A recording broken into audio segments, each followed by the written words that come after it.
누가 지어낸 얘기인지 사실인지는 저는 알 수 없습니다만은 전철 안에서 어떤 젊은이들이 목소리를 높여서 큰 소리로 싸우고 있었습니다. 저만치서 한 신사가 이 젊은이들 야단치면서 이복의 젊은이들 왜 소리 지르고 싸워? 여기가 국회야 교회야? 이것이 지어낸 얘기일 수도 있습니다만은 요즘 교회를 바라보는 세상의 이미지가 그렇게 긍정적이지 못하고 부정적인 사실만은 우리가 부인하려고 해도 부인할 재간이 없습니다. 우리 곁에서 한때 열심히 신앙생활 하다가 교회를 떠난 사람들이 생각날 때가 있습니다. 어떠한 사람은 어쩔 수 없이 멀리 이사가는 이유로 다른 교회를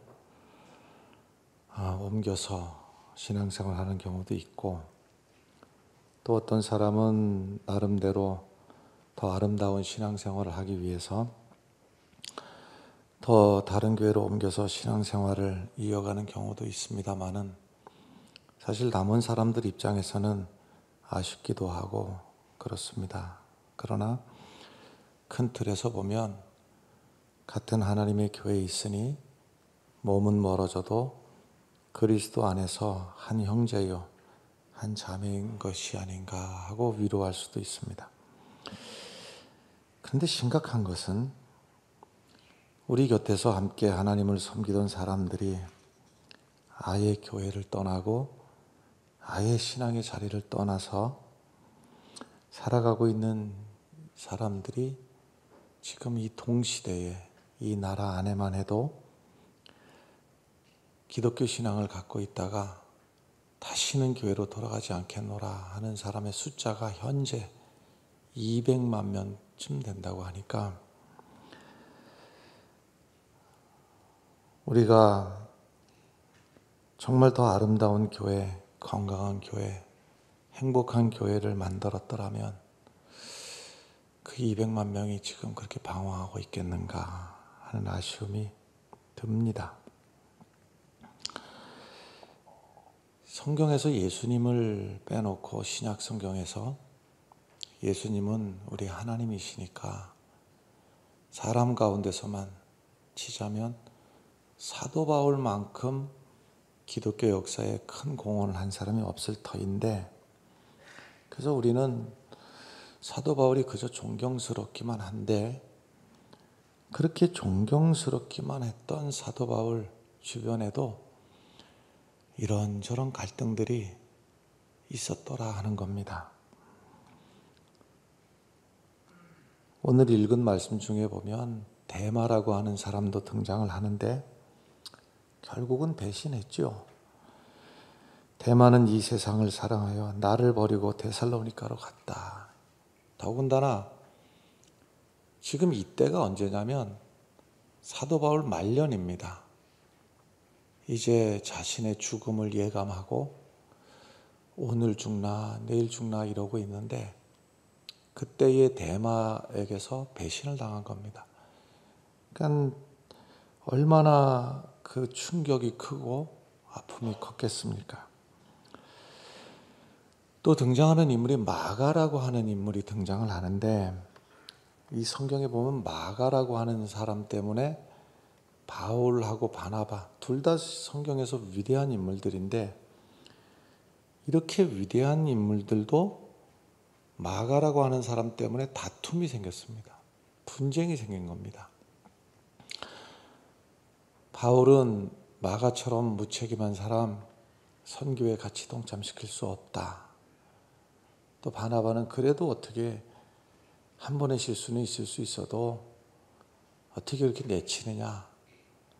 그래서 바울과 바나바가 한 선교를 뜻을 두고 움직이는데도 서로 갈라서서 서로 남남이 돼서 선교 사역을 이루신 것을 보면 참 오늘날 교회뿐만이 아니라 사도 바울 시대에도 그처럼 위대한 이 지도자들도 교회 안에서 갈등이 있었구나 하는 그런 생각을 하게 됩니다. 그런데 오늘 그 문제거리, 그 골칫덩어리, 그 마가에 대해서 바울이 어떤 말을 하고 있는가 하면, 저가 하나님의 나라 사역에 유익하니 마가를 데려와라. 그 전에는 마가 저 안 되겠다, 내치자 이랬었는데, 지금 사도 바울은 죽음을 앞에 두고 마가도 유익하다 그러면서 화해의 손을 내밀고 화해를 요청을 하고 있는 말씀이 지금 이 말씀입니다. 그렇습니다, 여러분. 우리가 신앙생활 하다 보면 갈등하지 않고 또는 분쟁하지 않고 편안하게 신앙생활 했으면 좋겠는데, 우리의 의지와 상관없이 예나 지금이나 바울 시대나 오늘이나 교회 다니면서도 갈등을 느끼게 되고 분쟁도 하게 되고 그렇습니다. 이 원인을 알아야 되는데요, 애시당초 하나님께서 인간을 창조하셨을 때는 갈등도 없고 분쟁도 없었습니다. 하나님이 아담을 부르시면 나 아담아 하고 부르시면 예 제가 여기 있나이다. 하나님과 막힘도 없고 갈등도 없고, 또 아담이 하나님 하고 부르면 그래 하고 하나님 대답하시니 갈등도 없고 분쟁도 없는, 에덴 동산에는 갈등이라는 말 자체가 없었고 그런 개념 자체가 없었습니다. 부부지간에도 갈등이 없었습니다. 심지어는 동물들하고도 갈등이 없었습니다. 사자하고 어울려 놀고 호랑이하고 어울려 놀고 어린아이가 독사굴에 손을 집어넣어도 아무 탈이 없고, 그런데 아담과 하와가 죄를 짓는 순간에 갈등이라고 하는 것이, 분쟁이라고 하는 것이 우리 안에 자리 잡게 된 겁니다. 하나님께서 아담을 찾아왔습니다. 아담아, 네가 어디 있느냐? 예, 우리가 벌거벗었으므로 부끄러워서 나무 밑에 숨었나이다. 죄 짓는 순간에 하나님하고 갈등이 생기고 하나님과 멀어지게 되었고, 너는 왜 선악과 따먹었느냐? 하나님이 만들어준 여인이 나를 꼬드겨서 먹었습니다. 내 뼈 중에 뼈요, 내 살 중에 살이요. 그렇게 좋았던 내 아내와 내가 핑계를 대버리고 책임을 전가하고 원인의 제공자가 되는 갈등 구조가 되어버리고 말았습니다. 심지어는 자기 스스로도 내가 누구인지, 어디서 왔는지, 어디로 가는지 자기 정체성을 잃어버리고 내가 부끄러워서 숨었나이다. 스스로가 생각할 때 스스로가 부끄러운 존재가 되어버리고 말았습니다. 혹시 지난 주일 설교 제목 기억하시는 분 계십니까? 의외로 몇 명 안 될 겁니다.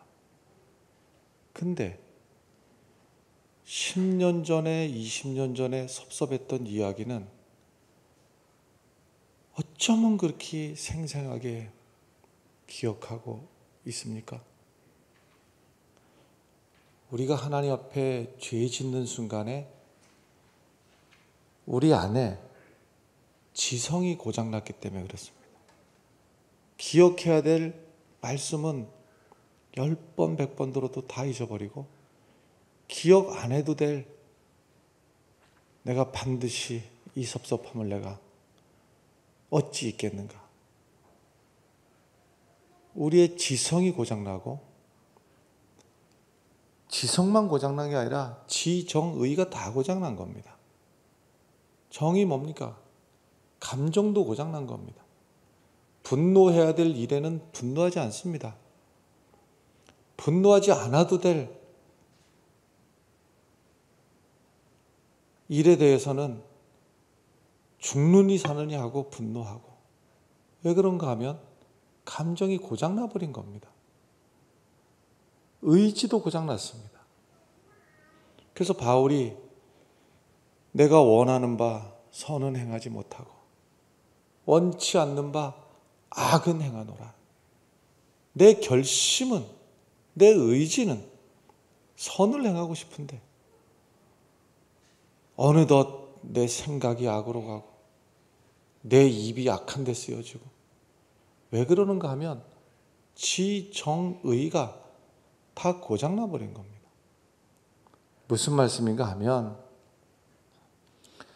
갈등의 원인이 이게 문제고 저게 문제인 줄 알았는데 알고 보니까 하나님 앞에서 내가 죄인이기 때문에, 내가 그 죄성을 벗어나지 못하기 때문에 나 때문에 생기는 문제였고 인간 때문에 생기는 문제였던 겁니다. 인간이 개입하지 않으면 갈등이 생기지 않습니다. 어찌하다 보면 나무가 너무 가까운 곳에서 두 그루가 자라다 보면 얼마나 서로 밉고 얼마나 서로 싸우겠습니까마는 안 그렇습니다. 마치 두 그루 나무가 한 그루인 것처럼 서로 가지를 서로에게 찌르지 아니하고 조화롭게 마치 한 그루인 것처럼 살아가는 겁니다. 근데 거기에 사람이 개입이 되면 분쟁이 생기고 파괴가 생기고 갈등이 생기고 다툼이 생기고. 문제는 내가 문제였고 문제는 사람이 문제였다. 이걸 해결해 보려고 좋은 대학에 들어가면 아무 문제도 없고 갈등도 없고 분쟁도 없으려고 생각을 하고 좋은 대학 들어가 보면 그 안에서도 여전히 컴플렉스가 있고 미움이 있고 경쟁이 있고. 좋은 직장에 들어가면 마냥 행복한 것으로 생각했는데 그 안에서도 갈등이 존재하고, 결혼하면 마냥 행복한 것으로 생각하지만 결혼해서 부부가 갈등하고 부모와 자식이 갈등하고 그렇습니다. 이 문제를 해결하기 위해서 좋은 대학 가도 안 돼. 직장도 아니야. 자, 그러면 교회라도 가볼까? 인생의 큰 무수한 문제를 가지고 교회를 와보면 처음에야 아이고 어서 오세요. 반갑습니다. 참 세상에 다 천사들 같고. 그러다가 어느 순간이 지나는 순간에 교회 안에서도 갈등이 있고 여기서도 해결 안 되는구나. 이런 생각을 하게 되면 그제서는 정말 어찌하면 좋나 하는 탄식이 나올 때도 있습니다. 자, 우선 하나님 앞에 우리가 지은 죄로 말미암아서 사람이 가는 곳마다, 아니 더 정확하게 말하자면 내가 가는 곳마다 문제가 생기고 갈등이 생긴다 하는 사실을 우리는 인정하는 게 옳습니다. 저 사람 때문인 줄 알았는데 뭐 그 사람 때문일 수도 있지만 근본적인 원인은 내가 하나님 앞에 죄인이고 내가 하나님 앞에 범죄했기 때문에 내가 가는 곳이 갈등이 생길 수밖에 없다라고 하는 사실을 인정해야 됩니다. 우리 인간이 완전한 사람이 없기 때문에 우리가 기대하기는 교회라고 하는 곳은 성자들만 모인 곳이 교회라고 기대를 합니다. 그런데 말이죠.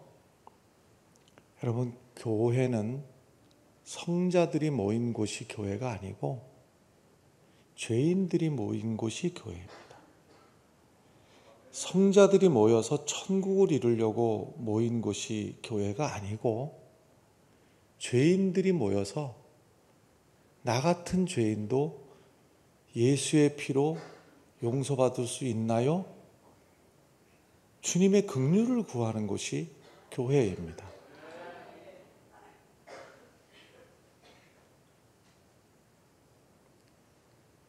분명히 말씀드리건대 우리 교회에도 성자 없습니다.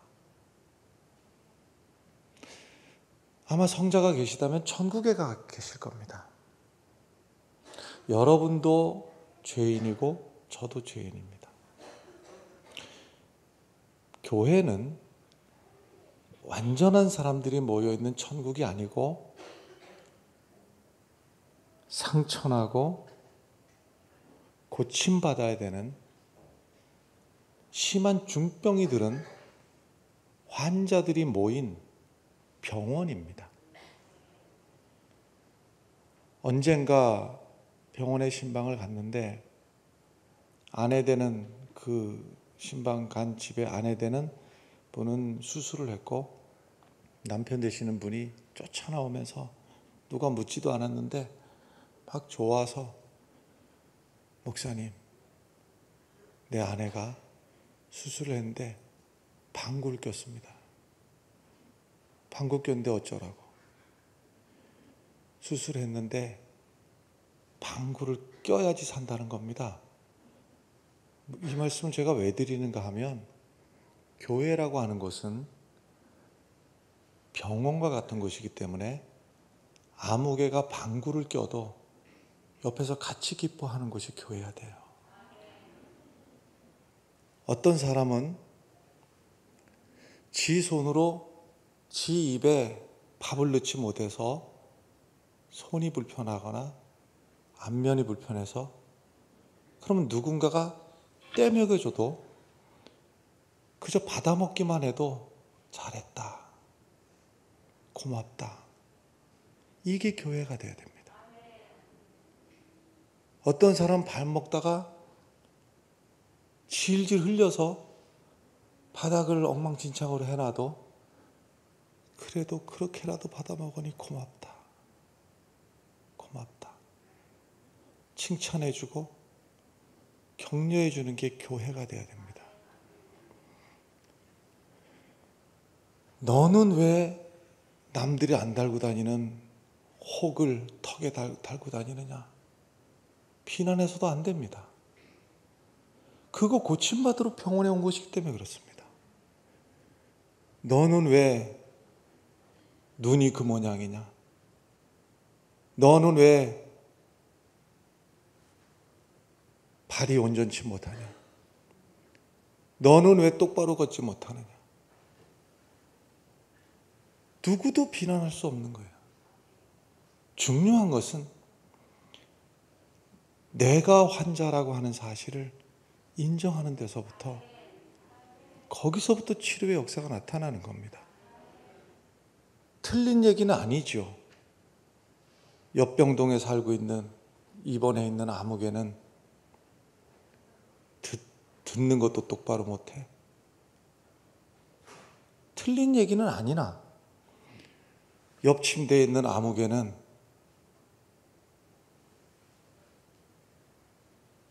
안에 있는 장기가 제 역할을 못한대. 틀린 얘기는 아니나 그거 아무리 옆에 있는 사람 지적을 해봐도 무슨 소용이 있겠어요. 제일 중요한 것은 내가 죄인인 것을 인정하고 내가 환자인 것을 인정하고 나부터 고침받고 이웃에 대해서는 그 아픔을 같이 안타까워하고 어떻게 하면 저 사람이 저 중풍병에서 일어날 수 있을까? 내가 힘은 없어도 마음으로라도 아이고 그렇게라도 받아 먹으니 고맙소, 잘 됐소. 이것이 교회가 돼야 됩니다. 어느 날 한 사람이 스펄전 목사님을 찾아왔습니다. 널리 알려진 이야기입니다. 목사님 교회마다 왜 이렇게 문제가 많습니까? 왜 이렇게 갈등이 많습니까? 이 교회는 이 문제, 저 교회는 저 문제 없는 교회, 갈등 없는 교회 좀 저에게 소개시켜 주시면 좋겠습니다. 스펄전 목사님이 이렇게 대답했다고 그러죠. 형제여, 이 땅에서 그런 교회를 만나거든 내게도 좀 소개시켜 주시오. 나도 그런 교회 가서 목회하고 나도 그런 교회, 나도 신앙생활 해보고 싶습니다. 그런데 만약 그렇게 완전하고 문제없는 교회를 혹시 만난다면 형제나 나나 그 교회 가면 안 됩니다. 우리가 그 교회 들어서는 순간 그 완전한 교회가 있다면 그때부터 문제가 생길 겁니다. 여러분, 교회 안에 갈등이 생기는 것은 교회가 문제 있어서도 아니고 그리스도가 문제가 있어서도 아니고 하나님의 말씀이 문제 있어서가 아니고 그 교회에 내가 있기 때문입니다. 인간이 모여 있기 때문에 문제가 생길 수밖에 없습니다. 생각해보면 얼마나 다양한 사람들이 모였습니까? 딱 한 가지만 공통점이 있습니다. 예수 그리스도를 나의 구주, 나의 하나님이라고 믿는 이 신앙 한 가지만 우리 모두에게 공통점이지 나머지는 성별도 다를 수 있고 과거도 다르고 배운 것도 다르고 생각하는 게 다르고 뭐가 같습니까? 똑같은 얼굴에 이 조그만한 얼굴에 눈 2개, 코 하나, 입, 귀 2개 단순한 것 같습니다만 똑같은 사람은 한 사람도 없습니다. 그런데 말이죠. 너하고 나하고 다르다는 이유로 배척을 한다면 몇 명 남겠습니까? 너하고 나하고 다르다고 배척을 하면 나 하나 말고는 누가 남을 사람이 있겠습니까? 한국 교회 역사가 분열의 역사고 싸움의 역사였는데 싸우는 거 보면 장로교, 기독교 장로회와 예수교 장로회가 싸워요.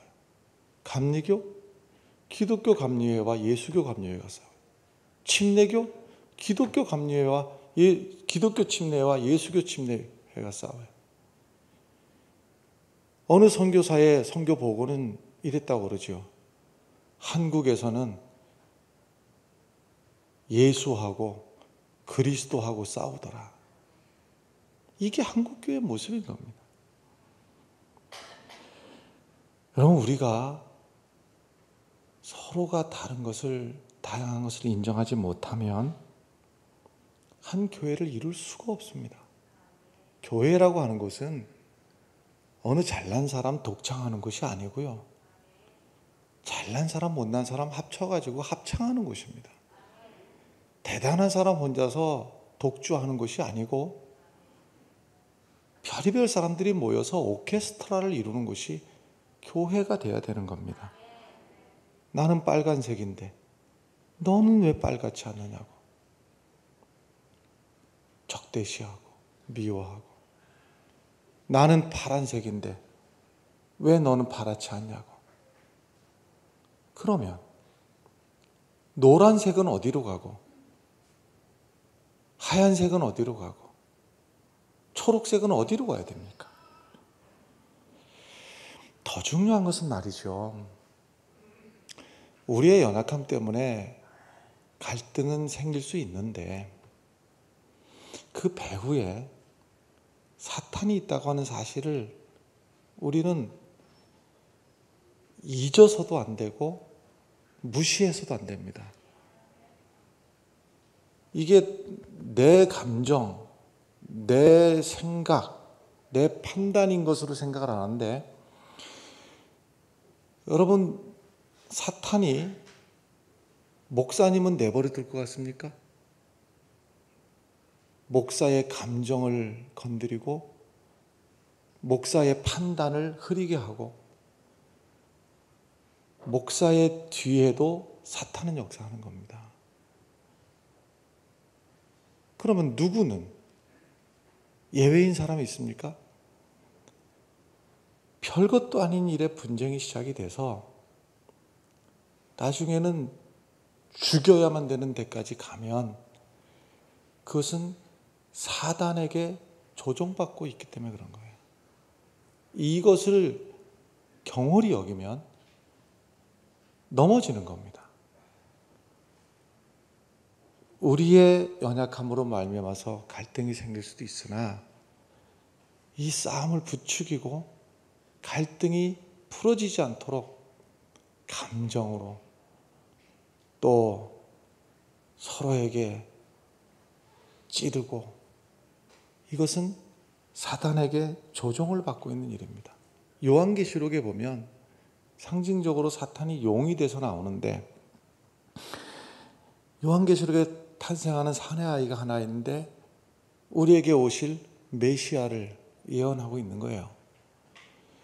근데 그 사탄이 우리에게 오실 메시아도 공격을 하는 겁니다. 아니 예수마저도 사탄이 공격을 하는데 우리가 거기서 자유로울 사람이 누가 있습니까? 내가 사탄이라는 말입니까? 이렇게 반응하면 넘어지게 됩니다. 나도 사단에게 이용당할 수 있다. 이것을 아는 사람은 경계라도 할 수가 있는 거예요. 여러분, 사실 목사라고 하는 이 일이 사실은 무척 아픈 일입니다.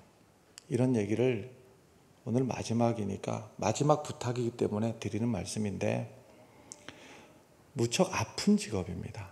왜 아픈가 하면 목사님에게 속상한 얘기해서 아픈 것도 있지만 그거는 저 구석이에요. 진짜 목사가 아픈 것은 왜 아픈가 하면요. 교인들이 아파할 때 그 아픔이 물리적으로 느껴지는 거예요. 어떤 가정에 어떠한 문제 때문에 아파하잖아요. 자녀의 문제 때문에 아파하고 경제 문제 때문에 아파하면 그게 고스란히 느껴지는 거예요. 그래서 사실 제일 힘든 일 중에 목사님 목회하시는데 힘드시죠? 이렇게 얘기하지만 교인들이 이해 못하겠다 싶은 생각이 들 때가 있는데 정말 힘든 게요. 신방 많이 하고 나면 저녁에 사실은 탈진합니다. 왜 그런가 하면 신방하면서 우리 가정의 문제, 우리 가정의 아픔 이런 것들을 얘기하면 그게 고스란히 아픈 거예요. 그리고 저 구석에서 목사하고는 별 상관도 없이도 토닥토닥 하는 소리가 들리면 그 속상함이 또 전달이 되는 거예요. 그럼 목사 얘기해서 미안합니다만은 목사님만 그럽니까? 우리 교회 중직들도 그러지 않습니까? 교회 구석구석마다 초신자야, 나 안 봤어, 안 들을래 그러고 넘어가면 그만이지만 중직자들이야 그렇지 않잖아요. 아무개가 이런 아픔이 있어. 그러면 같이 기도하면서 같이 아프시잖아요. 같이 속상하시잖아요. 그러니 교회에서 이런 갈등을 느낄 때 그것을 남의 얘기로 비난하고 욕하고 하는 건 쉬운 일이지만 이렇게 여기셔야 됩니다. 하나님께서 나를 우리 교회에 중요한 역할을 주셨구나. 목사만이겠습니까? 이럴 때에 남 얘기로 누가 잘했느니 못했느니 그렇게 하는 게 아니고요. 나부터 기도하는 자리에 엎드려야 되겠다. 나부터 바른 신앙인의 모습으로 서야 되겠다. 그게 교회를 세워가는 일이지, 남 얘기로 누가 잘했대 잘못했대, 그것은 교회를 분열시키는 일입니다. 나부터 하나님 앞에 겸손하게 엎드리고 나부터 기도하고. 더 중요한 것이 있는데요, 점점 감정에 끌려가면은 안 됩니다. 에베소서 말씀에 보면 죄를 지어도 분을 내지 말고 해가 지도록 분을 품지 말라 그랬는데, 처음엔 별것도 아닌 일로 시작을 했는데 이게 점점 감정으로 끌려가다 보면 해결할 수 없는 지경까지 가게 됩니다.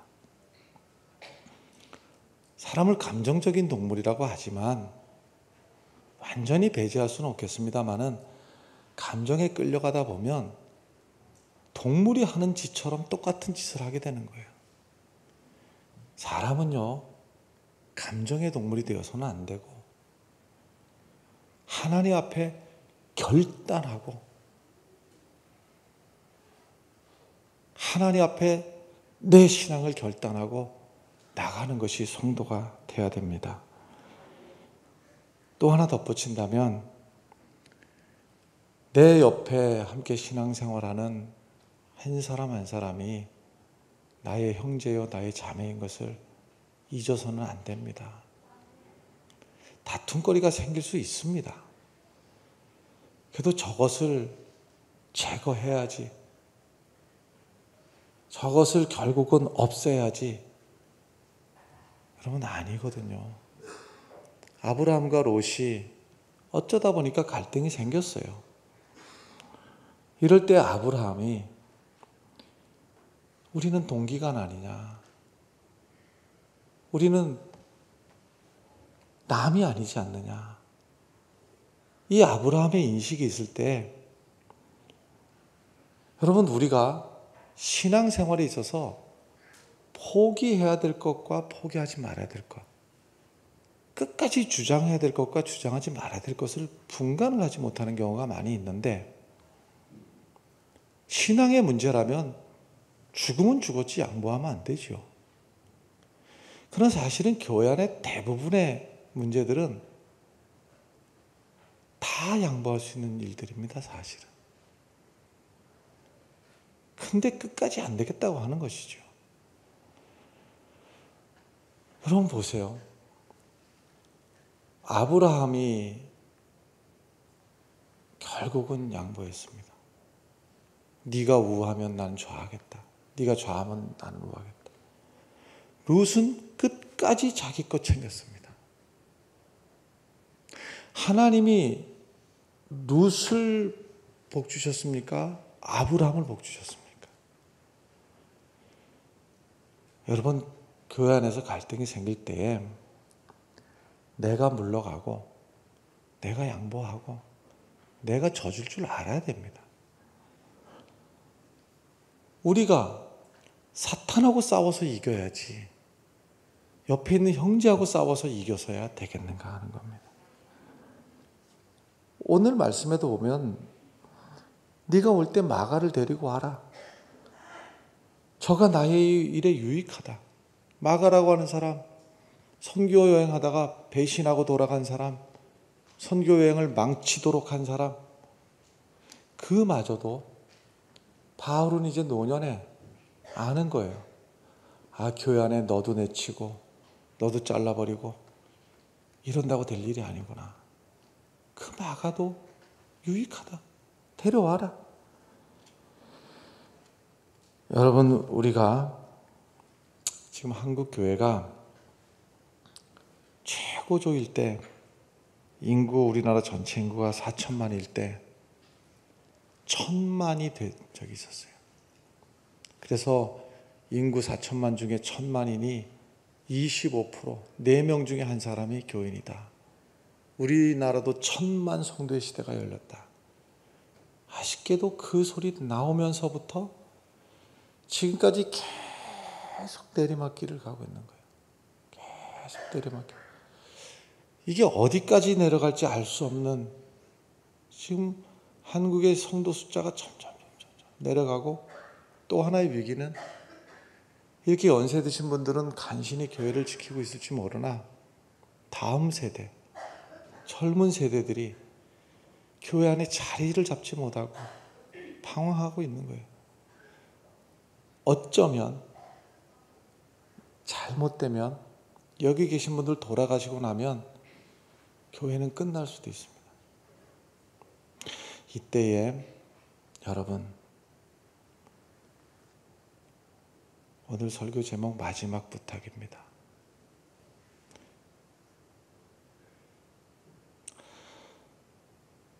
아무리 옳은 소리를 해도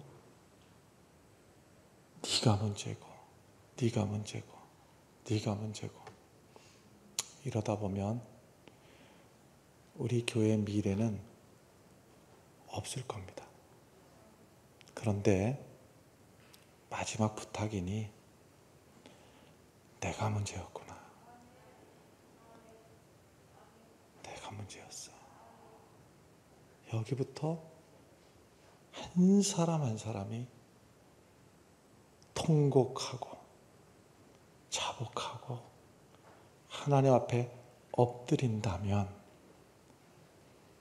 하나님께서 우리 교회에 새 소망을 불어넣어 주실 것입니다. 1905년에 이 교회를 하나님이 세우실 때 그저 여러 교회 중에 그냥 하나 덜렁 더 해놓은 게 아니고 이 교회를 통해서 이루시려는 하나님의 분명한 계획과 하나님의 소원이 있었어요. 여러분들이, 저는 떠나도 여러분들이 하나님의 그 소원을 꼭 이루어드리기를 저는 바라겠습니다. 다른 사람의 허물을 아무리 옳아도 10번 지적을 해도 소망은 없습니다. 내가 죄인인 것을 인정하고 내가 고침받아야 될 환자인 것을 인정하고 내가 거듭나기까지 어떠한 값을 치르더라도 여러분 승리하십시오. 멀리서라도 믿음 안에 든든히 세워져 가고 있노라 하는 소식을 꼭 듣고 싶습니다. 기도하겠습니다.